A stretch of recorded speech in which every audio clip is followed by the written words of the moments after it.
윤 전 대통령이 건강상 이유를 들어 구속 뒤 첫 특검 조사에 불응했습니다. 내란 특검은 오는 14일 출석해 조사받으라고 재통보했는데요. 구속 이후 형사재판과 소환에 불응한 윤 전 대통령, 어떤 전략인 걸까요?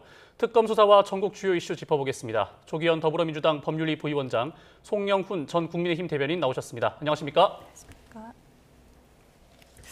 네, 먼저 재구속된 윤 전 대통령 구속영장 발부 당일에 있었던 형사재판 그리고 어제 특검 소환 조사를 모두 거부를 했습니다.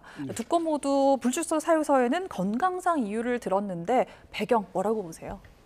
그러니까 일반적인 구속 피의자라면 그렇게 볼 수도 있습니다. 실제 구속영장 발부가 당일 새벽에 이루어졌고 그에 따라서 이제 수감 절차를 진행했기 때문에 당일에 있던 이 공판하고 수사에 응하기 어렵죠. 그리고 충격도 컸을 테니까요. 그런데 윤석열 전 대통령이기 때문에 그건 사유가 안 될 수도 있다 이렇게 봅니다. 왜냐하면 지금까지 이 수사에 보였던 태도, 대부분 소환에 응하지 않았고 수사에 관련해서도 최근의 특검 수사 외에는 진술을 제대로 한 적도 없고 모든 절차에서 이의 제기하고 문제 제기를 해오면서 사실상 수사나 재판에 적극적으로 임하지 않았습니다.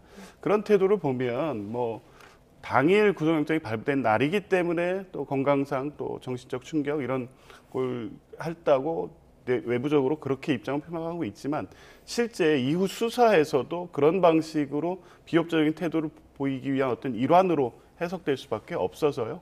그렇게 이제 지금까지 윤석열 전 대통령이 보였던 태도 때문에 그러한 최소한의 동정도 받지 못하는 상황이 됐다 이렇게 봅니다. 네, 측근인 서정욱 변호사는 구속 충격이 컸을 거다 이런 발언을 했어요.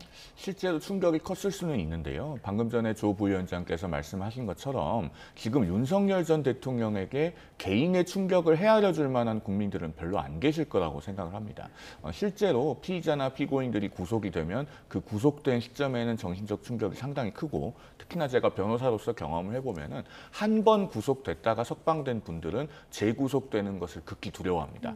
그런 점들을 미루어 봤을 때 윤석열 전 대통령도 어느 정도의 정신적 충격은 있었을 것 같아요. 그런데 우리가 기분이 태도가 되어서는 안 된다라는 말을 흔히 하지 않습니까? 더더군다나 전직 대통령입니다. 그리고 이 조사 절차, 그리고 재판 절차에 협력해야 될 책무가 있습니다. 그리고 이런 문제로 인해서 계속 공론장에서 윤 전 대통령의 출석 여부, 조사 협조 여부 이런 것들이 주된 이슈가 되는 것은 사실은 바람직하지도 않죠. 그런 점에서 14일로 예정된 조사에는 정상적으로 출석을 하고 좀 협력을 해서 우리 공론장이 보다 더 중요한 이슈, 중요한 문제에 자원이 집중될 수 있도록 해주는 것이 마지막 도리일 것이다 라는 말씀을 드리고자 합니다. 네, 윤 전 대통령 측이 주장한 건강 문제와 관련해서 특검에서는 사실 조회를 요청을 했고 구치소 측에서도 확인에 나섰는데 보통 어떤 부분을 좀 확인을 하는 겁니까? 일단 출석 불응 사유가 건강상 사유라고 했으니 실제 이 구치소에 의료시설이 있습니다. 그래서 이 출석에 응하지 못할 정도의 건강상 어떤 문제가 있는지 그런 부분을 구치소에서 실제 확인을 했는지 진료받은 기록이라든가 상태로 확인해 보기 위한 거겠죠. 만약 구치소에서 실제 정신적 충격 내지 다른 어떤 신체상 어려움이 있어서 출석하지 못할 정도의 어떤 상황이었다면 그런 의견이 개진돼 있을 겁니다. 진단서 등에. 근데 이제 그런 부분은 일단 특검에서는 이 건강상 이유로 불출석했으니 그게 있는지 확인해 보겠다는 거고요. 이제 특검에서도 어느 정도 지금까지 윤석열 전 대통령이 보인 태도를 보면 수사에 협조하지 않는 태도를 일관하고 있다. 이렇게 판단하기 때문에 굳이 이렇게 사실조회까지 한 건 그런 명분을 주지 않겠다. 그리고 이러한 이 수사에 비협조적인 윤석열 전 대통령의 앞으로도 끌려다니지 않겠다. 그러니까 이런 일종의 그 법을 이용한 그 꼼수 이런 걸로 수사를 회피할 생각을 하지 말라. 이런 의도로 강력한 어떤 조치를 취하고 있는 것 같습니다. 네, 이 교정 당국이 이제 이거 빠르게 회신을 하기도 했고 특검은 또 14일에 다시 출석을 요구를 했단 말이죠. 출석 요구가 이루어졌다라는 건 건강상 큰 문제가 없다라고 봐야 될까요? 일단 건강상 조사를 못 받을 정도의 문제가 있다는 객관적인 근거를 확인하지 못했다. 이렇게 봐야 될 것 같습니다. 그러니까 윤 전 대통령이 어떤 건강상의 문제가 있을 수도 있겠죠. 그러나 그런 것을 이유로 수사기관의 출석 요구에 대해서 응하지 못하겠다라고 하려면 그만한 객관적인 근거가 있어야 됩니다. 그리고 조사를 못 받을 정도로 건강이 안 좋다면은 윤 전 대통령의 변호인단도 교정 당국의 어떤 서류나 또 근거를 제시해서 일정한 조치를 요구할 수도 있지 않겠습니까? 그런 것들이 있었다면 서울구치소에서도 특별검사 측에 이러이러한 변호인의 요청이 들어왔고 근거는 무엇이다 라고 회신을 했을 겁니다. 그런데 지금 그런 내용은 없다는 것 아닙니까? 그리고 지금 오늘이 토요일인데 이번 주 수요일에 윤 전 대통령은 6시간이 넘는 구속 전 피의자 신문을 소화했습니다. 당일 오후 2시 20분경부터 오후 9시 1분까지 영장실질심사가 진행이 됐으니까요. 그때는 영장실질심사를 무사히 마치고 한쪽 손을 주머니에 꽂고 걸어 나오기까지 했어요. 그런 것들을 우리 국민들께서 다 보셨는데 지금 시점에서는 건강상의 이유로 조사를 받지 못하겠다. 그러면은 그 사이에 건강이 급격하게 악화될 만한 어떤 사실관계가 있어야 되겠죠. 그런 것을 분명하게 확인시켜주지 못하면서 건강상의 이유로 조사를 못 받겠다고 하면 그것은 조사를 회피하는 것으로 볼 수밖에 없다. 아마 윤 전 대통령 측에서도 이런 점은 어느 정도 인지하고 있지 않을까 하는 생각이 듭니다. 네, 그럼 만약에 14일에도 출석하지 않으면 이제 어떤 수순으로 가게 될까요? 강제 구인을 시도할까요? 뭐 특검은 그렇게 갈 것 같습니다. 이미 그런 입장을 밝힌 바도 있고요. 이게 이제 자꾸 그런 이 강제 수사 절차로 갈 수밖에 없는 게 윤석열 전 대통령이 계속 보였던 태도 때문에 그런 겁니다. 그러니까 특별한 사유가 있다면 어느 정도 고려는 하겠죠. 그렇게 특검이라는 게 수사 기한이 정해져 있기 때문에 마냥 기다려줄 수 없습니다. 사유가 있다고 하더라도 수사의 속도를 내야 되는 상황인데 이렇게 특별한 사유도 없이 수사를 거부하고 있다면 강제 구인 절차를 해야 되고요. 이 대법원에서 구속에는 구금과 함께 구인도 포함된다는 이미 판례가 있어서 강제 구인 절차로 간다고 해도 형사소송법상 아무 문제가 없습니다. 아마 14일에도 응하지 않는다고 하면 특검은 즉시 강제 구인 절차로 돌입할 것으로 봅니다. 네, 그런데 공수처에서 첫 구속 당시에도 조사를 거부해서 공수처에서도 뭐 강제 구인을 한다 이런 얘기들이 나왔지만 그때도 실현되지는 못했던 것 같아요.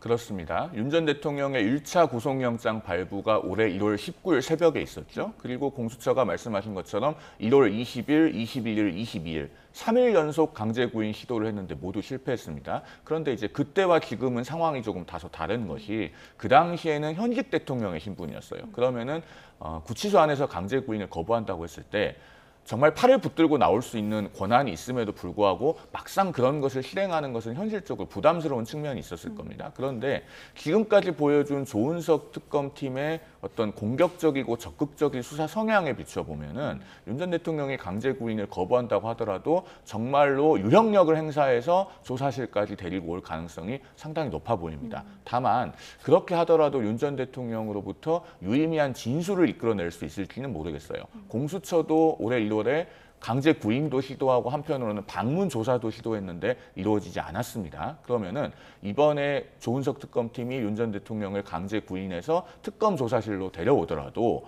그 이후에 윤 전 대통령이 헌법상 보장된 진술 거부권을 행사하면은 유의미한 진술을 얻어낼 수는 없을 거예요. 네. 그러면은 지금까지 확보된 증거와 관련 인물들의 진술을 조금 더 보강해서 아마 특검은 기소하는 방향으로 그렇게 진행하지 않을까 예상이 됩니다. 네.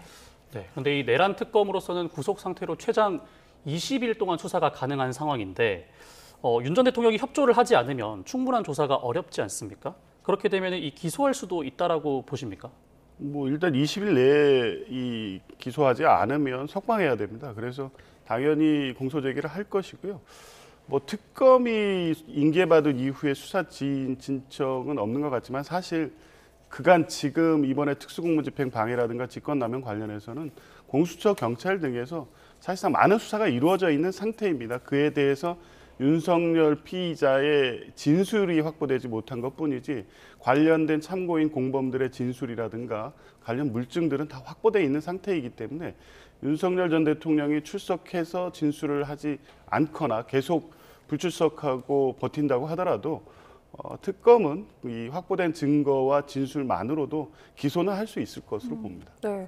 그런데 이제 외환 혐의 같은 경우에는 이번에 구속영장 범죄 목록에서도 빠졌었고 아직 추가 조사가 더 필요하다 이런 입장인데 이 부분에 대해서는 어떻게 할 거라고 보세요? 이른바 외환 혐의와 관련해서는 지금 조은석 특검팀에서도 구체적인 언급을 굉장히 아끼고 있죠. 그런 태도 자체는 필요하다고 봅니다. 왜냐하면 이것이 민감한 우리 안보상의 내용들, 특히 군사 기밀과 연관될 수 있기 때문에 섣불리 어떤 중간 단계에서 드러낼 만한 것은 아니라고 생각이 돼요. 그리고 더 나아가서 이 외환죄는 입증이 상당히 어렵습니다. 우리 시청자들께서도 기억하실 만한 사건으로 1997년에 이른바 총풍 사건이라고 하는 게 있었어요. 청와대 행정관 등 3명이 중국에 가서 북한 인물을 만나서 대선을 앞두고 판문점에서 무력 충돌을 일으켜달라라고 했던 사건인데 그 당시에 이 관련 인물들을 형법 92조부터 99조까지의 외환죄 중에 그 어느 혐의의 예비 또는 음모로도 처벌하지 못했습니다. 다만 국가보안법상의 회합 통신으로 처벌을 했죠. 그만큼 입증이 어렵습니다. 그러면은 예를 들어서 우리 정부가 북한에 무인기를 보냈다고 했을 때 이건 물론 당시 국방부가 공식적으로 인정하지 않은 것이니까 아직까지 하나의 가정입니다만 보냈다고 했을 때 그것을 대통령이 승인했다고 하더라도 북한이 우리나라에 무인기를 보냈거나 혹은 오물풍서를 보낸 것에 대한 어떤 대응 차원이었다라고 하면은 그것이 처벌 대상인가? 즉 계엄을 일으키기 위해서 그런 것들을 의도적으로 했다라고 하는 가설에 대한 입증이 되어야지만 처벌 가능성이 생기는 것이기 때문에 이 부분은 현재는 사실관계를 예단하기는 좀 어려운 것이 아닌가 하는 생각이 듭니다. 수사 과정을 한번 차분히 지켜볼 필요가 있겠다라는 생각입니다. 그런데 이 외환죄가 입증이 까다롭다라고 하더라고요. 그래서 이제 이 특검과 윤 전 대통령 측의 각각의 전략이 또 어떨지도 이목이 집중되고 있는데 좀 어떻게 보십니까? 방금 전에 송영훈 대변인도 말씀하셨지만 실제 어렵습니다. 지금 들여다보고 있는 것은 형법 중에 외환 유치죄가 있습니다. 그 외환 유치는 외국과의 통모, 외국인과의 통모가 있어야 됩니다. 그러니까 무인기 사건만을 예를 들면 사전에 북한과 이걸 보내고 그에 대해 적정히 대응을 하고 이게 무력 도발로 이어질 것까지를 전제한 일종의 어떤 접촉 내지 의사 연락이 있었어야 되는 것, 이걸 증거로 확인을 해야 되는데 그래서 일단 외환 유치는 입증이 이제 거기까지 돼야 되기 때문에 쉽지 않다는 거고요. 그런데 이제 형법 외환죄 일부인 일반 이적죄가 있습니다. 그거는 대한민국의 군사상 이익을 해하는 경우에 적용할 수 있습니다. 지금 외환죄 내용으로 의혹으로 거론되고 있는 무인기라든가 NLL 유도, 그 도발 유도라든가 또 오물풍선 원점 타격이라든가 이런 것이 통상적인 어떤 작전의 일환이 아니고 실제 북한의 도발을 유도할 목적으로 하나의 어떤 기획과 방향에서 움직였다고 한다면 그건 일반 이적죄에는 해당될 수 있습니다. 그러니까 관련해서 이것이 북한의 도발을 유도할 목적, 이것이 확인된다고 하면 외환죄 중에 일반 이적죄로는 적용 가능할 거고요. 뭐 특검은 이제 그런 방식으로 접근해 갈 텐데 윤석열 전 대통령 측은 뭐 송영훈 전 대변인 말씀대로 통상적인 작전이었다. 북한 무인기 같은 경우에도 북한이 먼저 보낸 적 있지 않습니까? 이에 대해 대응하는 목적으로 보낸 것이다. NLL도 뭐 통상적인 군작전이었다. 이런 식으로 얘기하겠죠. 그런데 아마 특검에서는 이게 통상적인 작전이 아닌 부분들이 많습니다. 납득하기 어려운 부분, 계속해서 보내는 거죠. 만약 북한 무인기에 대한 대응으로서 보냈다고 하면 일회성으로 보내고 북한이 그에 대해서 그 도발이라는 어떤 외무성 입장이 발표됐을 때 이미 목적은 달성한 거거든요.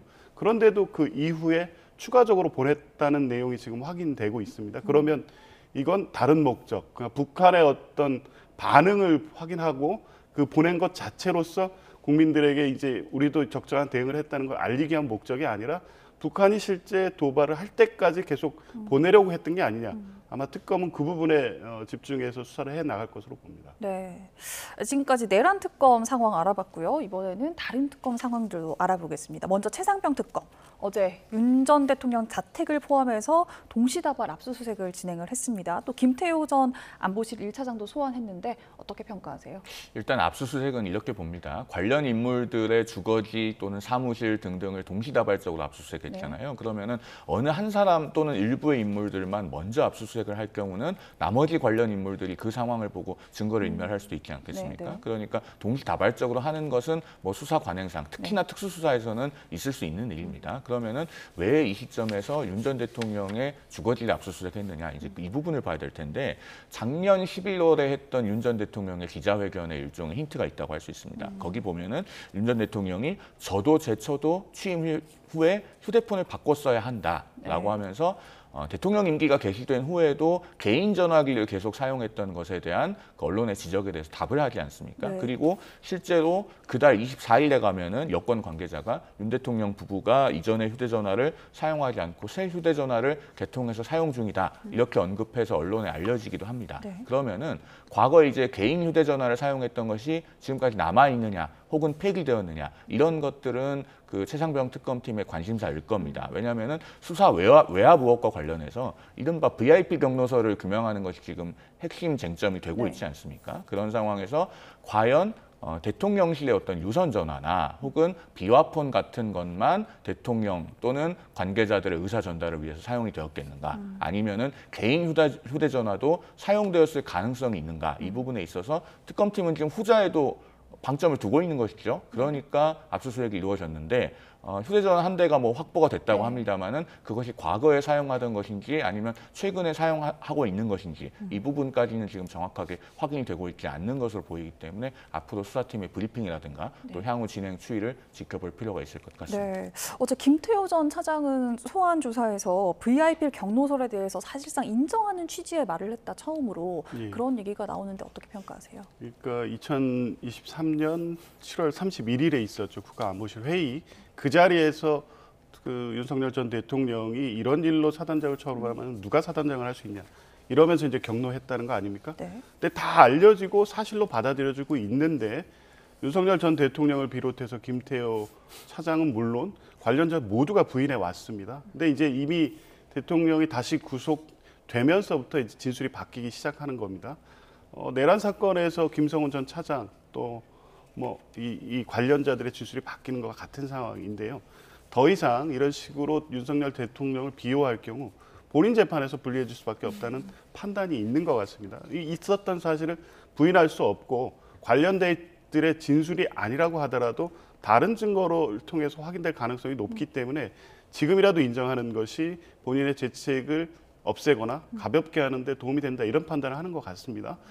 뭐 앞으로도 관련자들이 비슷한 취지의 진술을 더 하게 될 것으로 보이고요. 결국에 대통령 경로설이라는 게 이 최상병 사건의 실체를 완전히 왜곡하는 계기가 됐기 때문에 이 부분은 뭐 최상병 특검에서 가장 중요한 부분입니다.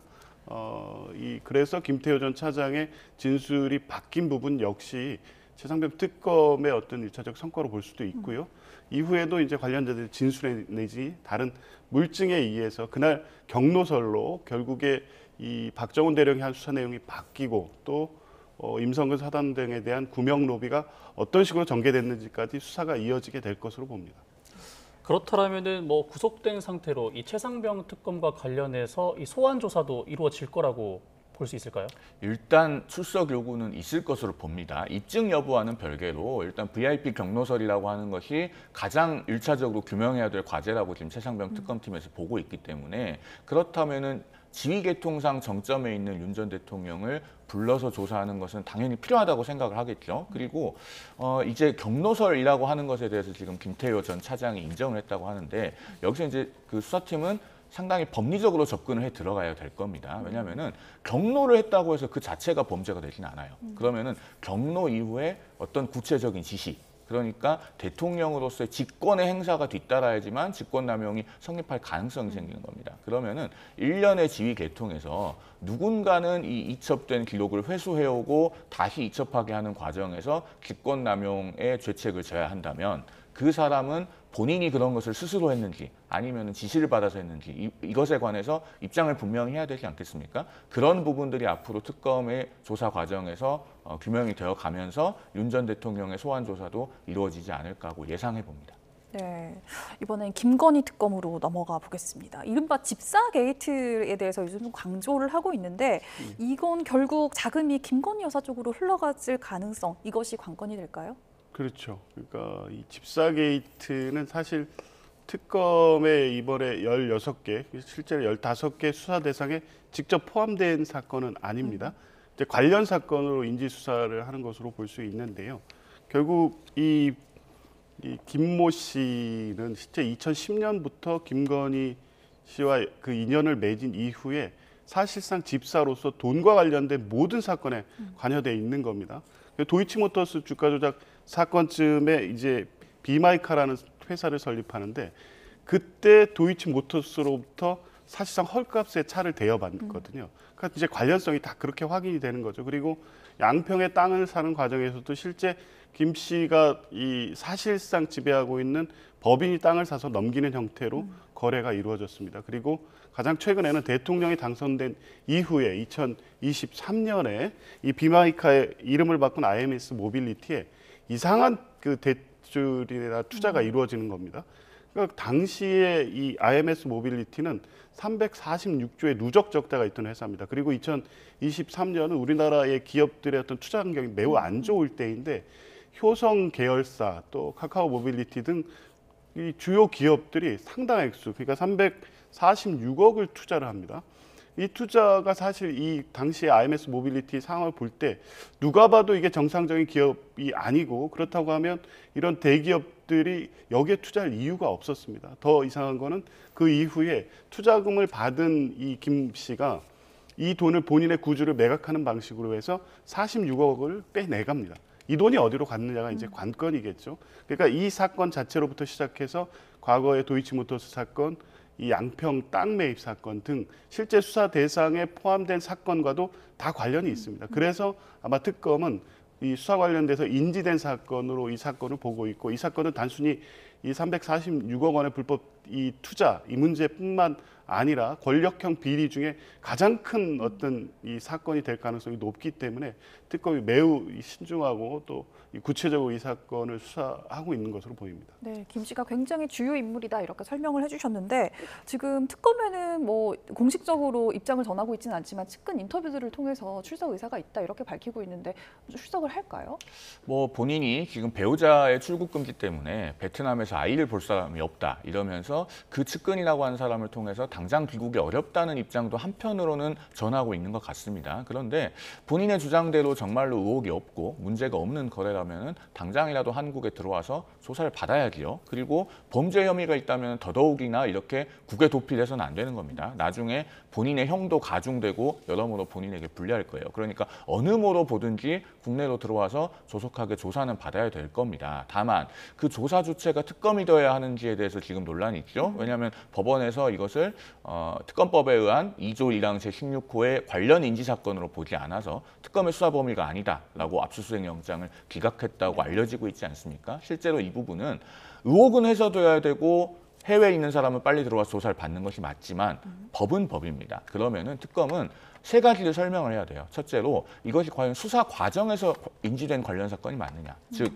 민중기 특검팀은 20일의 수사 준비 기간을 모두 채웠습니다. 그러면은 이게 수사 과정에서 인지된 것일까? 법원의 의문을 해소해야 되겠죠. 그리고 관련 사건이어야지만 특검의 수사 범위가 되는 거예요. 그러면은 2조 1항 15호까지 있는 1호부터 15호까지 있는 그 수사 대상 사건과 도대체 어떻게 사건의 내용상 관련이 있는지 이것을 법원을 설득해야 됩니다. 혹은 사건의 내용상 관련성이 아니더라도 적어도 인물면에 있어서 어떤 관련성이 있는지는 소명을 해야 될 거예요. 지금 어느 것도 설명이 불충분하기 때문에 영장이 기각되었지 않았나 하는 생각이 들고 이 부분에 관해서 법리적으로 법원을 설득하는 것은 특검팀의 과제다. 이렇게 말씀을 드리겠습니다. 그런데 이 김 씨에 대한 압수수색 영장이 특검법 대상이 아니라는 이유로 기각이 됐다고 하는데 두 분 각각 어떻게 보시는지 궁금하거든요. 이 사건을 맡고 있는 문홍주 특검보가 판사 출신입니다. 그래서 판사들은 법원의 어떤 결정에 대해서 공개적 비판을 하지 않습니다. 근데 이번 문홍주 특검보는 강력하게 비판을 했습니다. 왜냐하면 이 수사 대상에 직접 포함된 것 같지 않지만 그 부분은 아마 분명히 소명을 했을 겁니다. 압수수색 영장을 신청하면서 1호부터 16호까지 있는데 16호가 수사 과정에서 인지된 범죄 행위입니다. 근데 1호에 도이치모터스 주가 조작 사건이 있고요. 7호에 양평 공흥지구 인허가 비리 사건이 있습니다. 김 씨는 이 사건들에 관여돼 있다고 본 거고 실제 상당한 관련 혐의를 확인한 것으로 보입니다. 그래서 압수수색 영장에 그런 내용이 기재됐을 것으로 보는데 특검법의 취지상 그 2호 수사 대상 16호의 수사 관련된 인지 사건으로 분명히 확인되고 볼 수 있음에도 불구하고 법원이 이 기각을 한 것은 납득할 수 없다는 거죠. 수사의 길목을 왜 법원이 차단하냐 이런 정도로 이제 특검 내부에서는 강한 불만이 제기되고 있는 상황이고요. 만에 하나라도 이제 그 관련성에 대한 소명이 다소 부족했다는 이유로 특검 수사 대상이 아니라 해서 기각을 했다면 다시 청구하는 영장에서는 그 부분을 추가 소명을 할 것이고 그렇다고 하면 이 추가적으로 영장 청구를 하면 그때는 발부될 것으로 봅니다.